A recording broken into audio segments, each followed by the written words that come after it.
আজ সকালে কোন দিকে আমার মন ছিল তো কি জানি, এত কিছু ভুল হয়ে গেল যে কি বলবো।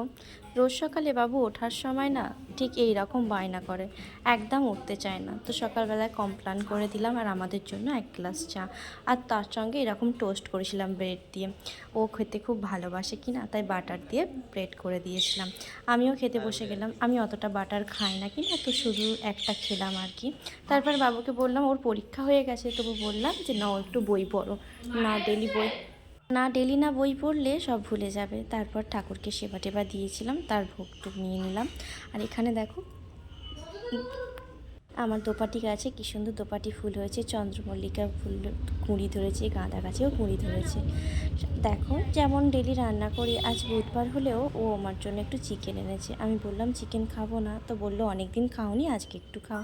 ঘর তোর পরিষ্কার করে গুছিয়ে গাছিয়ে সমস্ত কাজ কমপ্লিট করে নিলাম। আর এই ঘরটা আজকের একটু ভালো করে ঝাড়া পোছা করলাম। রোজই করি, তবু আজকে একটু ভালো করে করলাম। আর বাড়ির সামনে এত সুন্দর রোদ দেখে থাকতে পারলাম না, বালিশ টালিশগুলো রোদে দিলাম। ওপরে ভাবলাম উনুনে ভাতটা করি, তরি তরকারিগুলো ওখানে করে নেবো, দেরি হয়ে গেছে ঘর ঝাড় দিতে, সেই জন্য। আজকের মেনুতে আছে ডাল, চাটনি আর চিকেন করব। একদম সিম্পল খাওয়া দাওয়া, কিন্তু ওর জন্য কিন্তু স্পেশাল। আর ও মাংসর সঙ্গে চাটনি তো লাগবেই, কারণ ও ডেলি চাটনি হলে ভালো হয়। চাটনি হয়ে যেতেই করে নিলাম আলুটা ভেজে নিয়ে তারপরে করলাম মাংস। আর মাংস কষতে কষতে যে কতবার ছেলেটাকে ডাকতে যেতে হয়েছে তার কোনো ঠিক নেই। আর আমার এত ভুল হয়ে যায় যে গ্যাস জ্বালিয়ে রেখে না আমি শুধু এদিক ওদিক চলে যাই। আমার মতো তোমাদের কার কার এরকম ভুল হয় কমেন্টে জানাও তো। দেখো, আমার রান্না কিন্তু পুরোপুরি কমপ্লিট হয়ে গেল। আর এখানে দেখো, রান্না একদম ফুটে একদম টকবক করছে। আর এখানে এই কটা মেজে টেজে নিলে আর কি আমার আজকের রান্না পুরো কমপ্লিট হয়ে যাবে। আর তোমাদের সঙ্গে যে জিনিসটা আমি বললাম যে ভুল হয়ে গেছে, আমার না এতটা হাত পুড়ে গেছে যে বলার মতো না। কিন্তু এই হাত পোড়া নিয়েই কিন্তু সব কাজ আমাকে করতে হবে। কিভাবে পুড়লো, কেমন করে পুড়লো, তোমাদের সব দেখাচ্ছি। আর এই যে মাংসের তরকারিটা ঢেলে নিলাম, একটু ঝোল ঝোল করেছিলাম। আর আসলে রাতেও রুটি দিয়ে খেতে ভালোবাসে কি না, সেই জন্য। মাংস থাকলে রুটি দিয়ে রাতে কী খাবো সেই চিন্তাটা অন্তত থাকে না। রাতে মাংস কষার রুটি খেতে কিন্তু বেশি ভালোবাসে। আর মাংস কষা ভালো লাগে জানি, তবে বাবুর জন্য বিশেষ করে আলু দিয়ে একটু এরকম করে করতে হয়। আর আমাদের ভালো মন্দ যা হয়, আমার মায়েদের জেঠিমাদের তো দেয়া নেওয়া আছে ব্যাপারটা, তো ওদের আগে দেবো, তারপরে আর কি। এই দেখো, আমি ভালো করে কাপড় দিয়ে না ধরতে গিয়ে গ্যাসের ওই ঝিকটা আমি হাত দিয়েই ধরে ফেলেছিলাম। পুরো চামড়া না তলতল করছে আর কি, এতটাই পুড়ে গেছে, হাত জ্বলে যাচ্ছে। তো বাটিতে বরফ বসিয়েছিলাম, সেই বরফটা একটু হাতে দিলাম, তারপরে আমার কাজে আমি লেগে পড়লাম। হাত কিন্তু আমার এদিকে জ্বলে যাচ্ছে, ডান হাত, কাজের হাত। আবার এদিকে বাসন কোসনগুলো তো মাজতে হবে। আমার একার সংসার কে করে দেবে বলো? যারা জানো একার সংসারে কত খাটতে হয় তারাই বোঝে। সত্যি, যাদের একার সংসার, অনেকে বলে ভালো, একা খাবে, একা থাকবে, কিন্তু ভালোর সঙ্গে খারাপটাও কিন্তু আছে। এই যখন মানুষের শরীর খারাপ হোক বা কোনো অসুবিধা হোক, কেউ করার থাকে না। বাসন মাজা হয়ে যেতে ঠাকুরের সেবা দিয়েছিলাম, সেই বাসনগুলোও মেজে ধুয়ে রেখে দিয়ে আসলাম।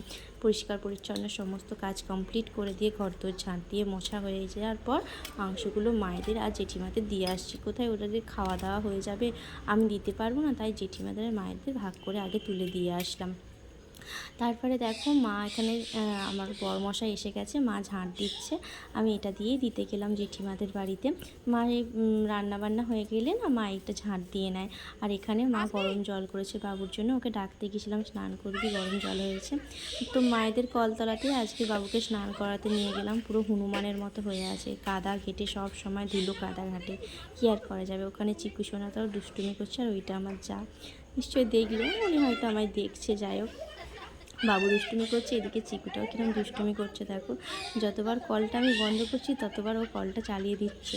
খুব দুষ্টু হয়েছে জানো তো, তাই জন্য মা ওকে কোলে করে নিয়ে এলো। ওর তো সবসময় সর্দি হয়, এত জল ঘাটে কি না, সেই কারণেই এত সর্দি হয়। আর আমার বাবুটাকে স্নান করাতে গিয়ে আমার সারা জীবন মাথা খারাপ হয়ে যায়।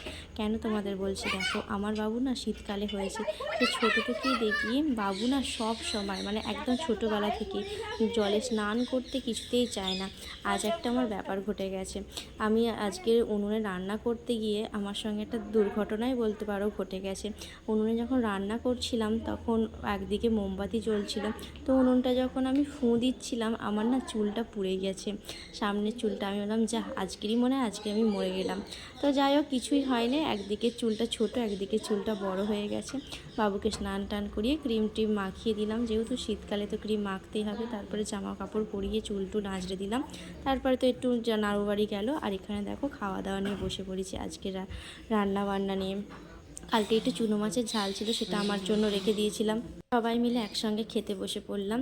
আর তারপরে আমি না এখন করে দুপুরবেলা খাওয়া দাওয়ার পর একটু হাঁটাচলা করি, হাঁটাচলা করলে নাকি খাবারটা ভালো হজম হয়। আর এখানে দেখো গাছে ফুলটা ফুটেছিল, তোলা হয়নি। আর এখন দেখো অফিস টাইম ফুলগুলো কত সুন্দর ফুটে আছে, সকালবেলা কিছুতেই ফোটে না। তোমরা বলো বন্ধুরা কত সুন্দর না? আমি কিছু গাছ কিন্তু আমার রান্নাঘরেও লাগিয়েছি। আমার দুপুর গড়িয়ে বিকেল হয়ে গেল, আর বিকেলবেলায় দেখো ফুচকাওয়ালা চলে এলো। আমাদের এই ফুচকা খেতে না ভীষণ ভালো লাগে। তো এনার ফুচকাটা আমার সত্যি মানে মানে মানে মুখে লেগে থাকার মতো, খুব ভালো করে। তো ভাবলাম আমি খাবো, বাবু খাবে না। ইনি একটা স্পেশাল দেয়, স্পেশাল আচার তৈরি, আর ওপরে দেখো টক দই দেয়া। স্পেশালটাগুলো যারা খেয়েছে তারা জানে এতটা সুন্দর হয়। আর এর ফুচকা দেখলে না জিভে জল চলে আসে। আমি আর থাকতে পারলাম না, একটু ভিডিও বানাচ্ছিলাম, তাই জন্য একটু সাজুগুজু করে আছি, তোমরা হয়তো বুঝতে পারছো। আর বাবু ঘুমাচ্ছিল, ওকে ডাকলাম যে বাবু তাড়াতাড়ি খেয়ে নাও। আসলে টিউশনি পড়াবো কি না, ওরা আসলে আমি আর খাওয়ার টাইমটা পাবো না।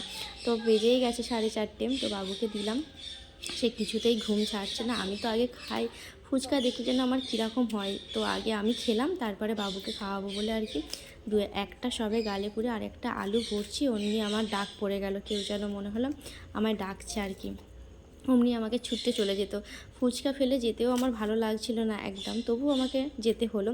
আর ফুচকা সাইজগুলো নিশ্চয়ই তোমরা দেখতে পাচ্ছ কতটা বড় বড়। এই যে আমার ডাক পড়ে গেছে, ফুচকা রেখেই চলে যেতে হলো। আর এখানে এসে দেখো টক টক করে ফুচকাগুলো আগে খেয়ে নিলাম। বাবু দেখি না ফুচকার জল, 1 বাটি জল ছিল যা আগে একদম হাফ বাটি করে দিয়েছে, আর ফুচকাগুলো জলে ফেলে সব নরম করে দিয়েছে। তো যা পড়েছিল সব গুঁড়িয়ে বাড়ি টক টক করে খেয়ে নিলাম। আসলে এই ফুচকাগুলো আরও যদি রেখে দিই না নরম হয়ে যাবে, সেই কারণে। দেখতে পাচ্ছি একটুও জল রাখে না আমার জন্য, ও ফুচকার জল খেতে ভীষণ ভালোবাসে। আমার ছেলে তো আমার মতোই হবে, তাই না? ফুচকা পেটু যাকে বলতে পারো। কেন জানি না আমার ফুচকা খেলে মনে হয় আর কিচ্ছু খাবো না। আমাদের এখানে কত পাখি ডাকছে, তোমরা হয়তো শুনতে পাচ্ছ। দাদাভাই অনেক টিয়া পাখি পুষেছে, সেই টিয়া পাখিগুলোই না কিচমিচ করে সব সময়।